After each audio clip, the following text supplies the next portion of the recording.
प्यारे बच्चों, एक बार फिर आपका स्वागत है। आज की क्लास में हम लोग पढ़े थे रसायन विज्ञान के मूलभूत सिद्धांत में अवोगाद्रो संख्या के बारे में पढ़ा गया। अवोगाद्रो का नियम क्या है और अवोगाद्रो संख्या का निर्धारण कैसे किया गया, किसने किया और किस प्रकार किया, यह आपको पिछले वीडियो में बताया गया था।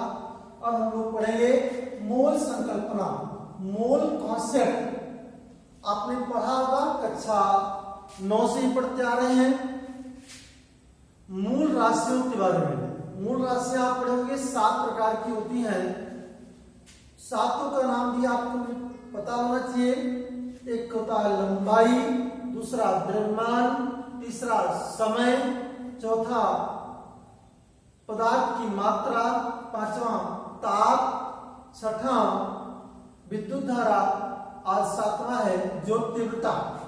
उसमें पदार्थ की मात्रा है और इसके बाद इन मूल राशियों के जो मात्रक होते हैं वह भी आप लोग जानते होंगे कि लंबाई का मात्रक मीटर, द्रव्यमान का मात्रक किलोग्राम, समय का मात्रक सेकंड, विद्युत धारा का मात्रक एम्पियर, पदार्थ की मात्रा का मात्रक आपने पढ़ा होगा मोल, जो तीव्रता का मात्रक आपने पढ़ा होगा कैंडिला।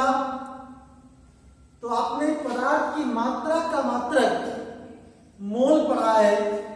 तो मोल क्या है, मोल को कैसे परिभाषित किया जाता है, यह हम लोग रसायन विज्ञान में यहां विस्तार से पढ़ेंगे। किसी पदार्थ की मात्रा की जो इकाई होती है वह प्रायः मोल में व्यक्त की जाती है। मोल को परिभाषित करने के लिए अवोगाद्रो संख्या की जानकारी होना आपको आवश्यक है।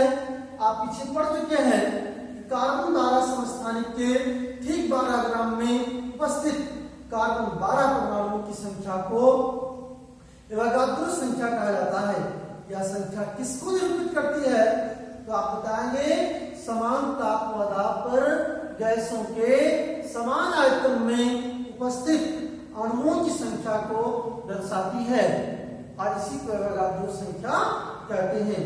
आपसे अगर पूछा जाए कि समान ताप व दाब पर गैसों के समान आयतन में कितने अणु पाए जाते हैं, तो आप बताएंगे कि अवोगाद्रो संख्या के बराबर अणु पाए जाते हैं। वह कितने, तो आप ये भी बताएंगे 6.023 × 10⁻23 अणु पाए जाते हैं। उसी के आधार पर हम एक मोल को भी परिभाषित कर सकते हैं। मोल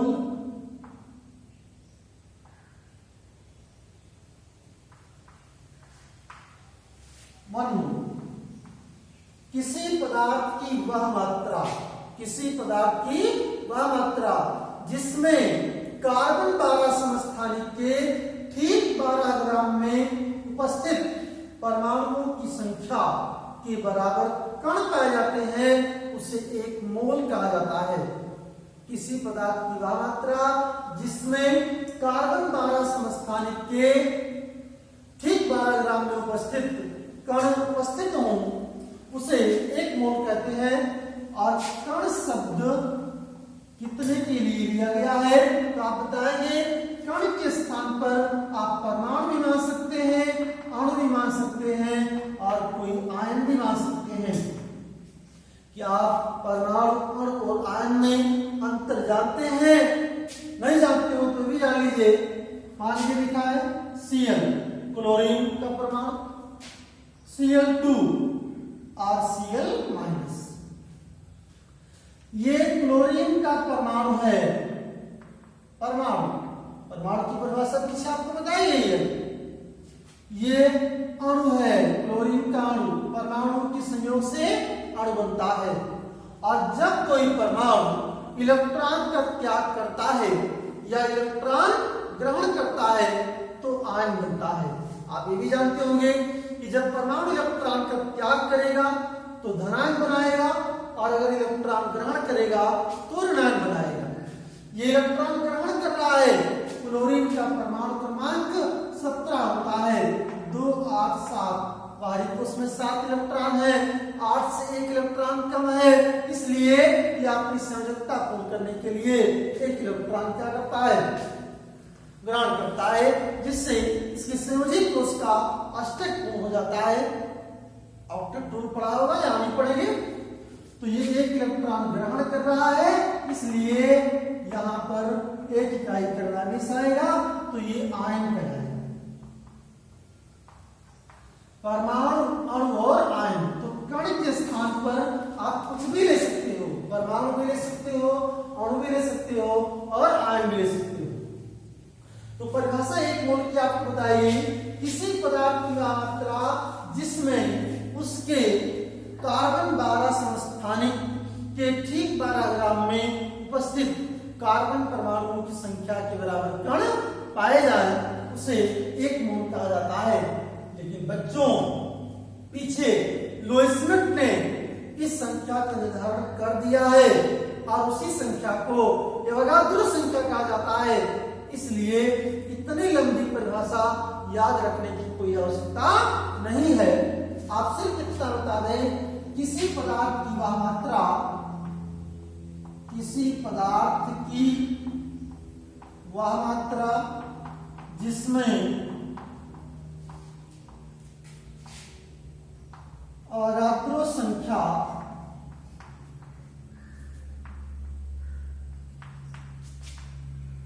के बराबर कण। अभी कण के बारे में आपको बताया, कण के स्थान पर परमाणु भी आप मान सकते हैं, अणु भी मान सकते हैं और आयन भी मान सकते हैं कि बराबर कण उपस्थित हों।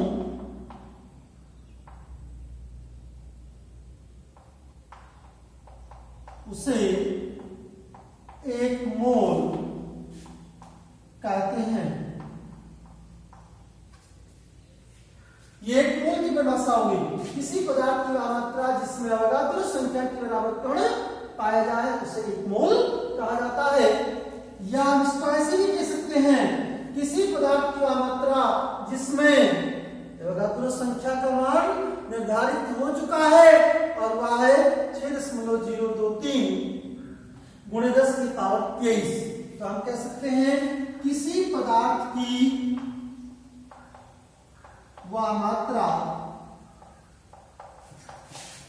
जिसमें 6.023 गुणे 10 की पावर 23 कण उपस्थित हों, उसे एक मोल कहते हैं। ये सबसे छोटी और सबसे आसान परिभाषा है एक मोल की। अभी आपने देखा कि अगर एवोगाद्रो संख्या या एवोगाद्रो का नियम न दिया गया होता तो क्या मोल कॉन्सेप्ट क्लियर हो पाता? आप कहेंगे नो। और इसीलिए एवोगाद्रो के नियम को, एवोगाद्रो की परिकल्पना को एक महत्वपूर्ण सिद्धांत के रूप में रसायन विज्ञान में माना गया। मोल क्या है? किसी पदार्थ की मात्रा इसमें 6.023 गुणे 10 की पावर 23 कण पाया जाए उसे एक मोल कहा जाता है। इसका मतलब बच्चों ये हुआ कि किसी भी पदार्थ के लिए अगर एक मोल शब्द का उपयोग किया जाता है तो वह एवोगाद्रो संख्या के बराबर होना चाहिए। जैसे मान लीजिए अभी आपसे कहा जाए एक मोल हाइड्रोजन अणु बराबर कितना होगा? तो आप बताएंगे 6.023 गुणे 10 की पावर 23 हाइड्रोजन मॉलिक्यूल। कहा जाए एक मोल सोडियम आयन Na+ आयन बराबर कितना होगा? तो आप कहेंगे 6.023 गुणे 10 की पावर 23 Na+ आयन। अगर आपसे कहा जाए एक मोल सोडियम परमाणु, सोडियम एटम केवल Na कितना होगा? तो आप कहेंगे 6.023 गुणे 10 की पावर 23 सोडियम परमाणु। मतलब यह है कि किसी पदार्थ का एक मोल एवोगाद्रो संख्या के बराबर होता है, जैसे अगर आपसे पूछा जाए 1 मोल रुपया कितने रुपए के बराबर होगा, तो आप कहेंगे 6.023 गुणे 10 की पावर 23 रुपया। अगर आपके पास इतना रुपया है तो आप कहेंगे हमारे पास 1 मोल रुपया है। 1 मोल छात्र कितने छात्र के बराबर होगा, 6.023 गुणे 10 की पावर 23 रुपया वो छात्र के बराबर होगा। तो ये हम पढ़े किसी पदार्थ का 1 मोल एवोगाद्रो संख्या के बराबर होता है। अब आप लोग बिल्कुल यह स्पष्ट कर लीजिए कि जहां कहीं भी 1 मोल शब्द आएगा उसका मतलब आप एवोगाद्रो संख्या के बराबर उसकी वैल्यू का आकलन करेंगे।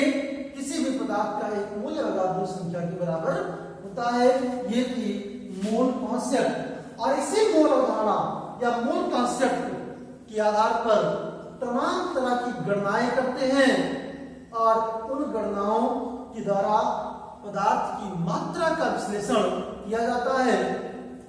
इसके लिए और कुछ फार्मूला है जिनको आप जान लीजिए, कुछ सूत्र हैं महत्वपूर्ण। जो मोल संकल्पना पर आधारित गणनाओं के लिए आवश्यक है, गणनाओं के लिए आवश्यक सूत्र आपको पीडीएफ नोट में दिया गया होगा।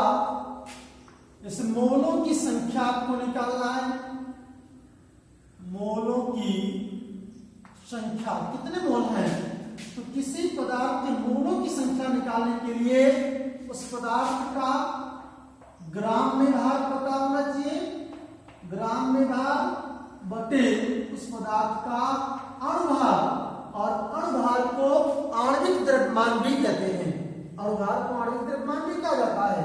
तो मोलों की संख्या निकल आएगी। पदार्थ के ग्राम में भार को उसके अणुभार से डिवाइड कर दो तो मोलों की संख्या का आकलन हो जाएगा। जैसे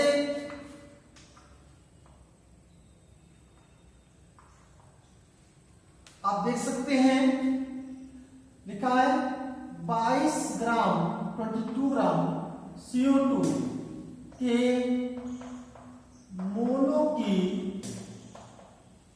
संख्या बताओ, ये क्वेश्चन है।